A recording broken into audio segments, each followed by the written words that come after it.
Let's consider now the potential of an omioid. Spherically symmetric objects call for spherical coordinates, but elliptic objects call for elliptic coordinates. We'll solve then the Poisson equation in these coordinates, identifying the cylindrical radius with the long axis and the vertical direction as the short axis. Now, polar elliptic coordinates given by u and nu, they are an orthogonal coordinate system. So this is the system here.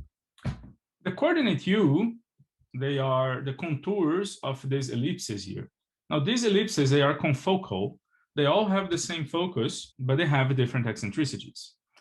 And the lines of constant nu are these lines here defining hyperbolas. Mathematically, the system is defined by these expressions. R is equal to f times the hyperbolic cosine of u times the sine of nu, where f is the focal distance. The z-axis is defined by f times the hyperbolic sine of u and the cosine of nu.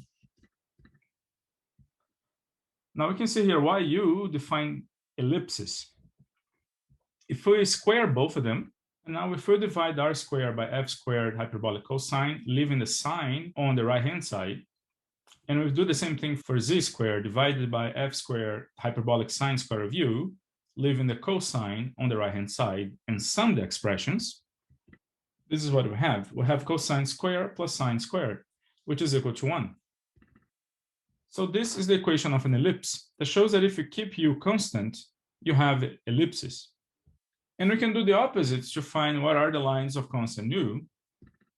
If we divide r squared and z squared now by the trigonometric functions sine and cosine, leaving the hyperbolic cosine functions on the right-hand side, we end up with this expression here, which is also equal to 1.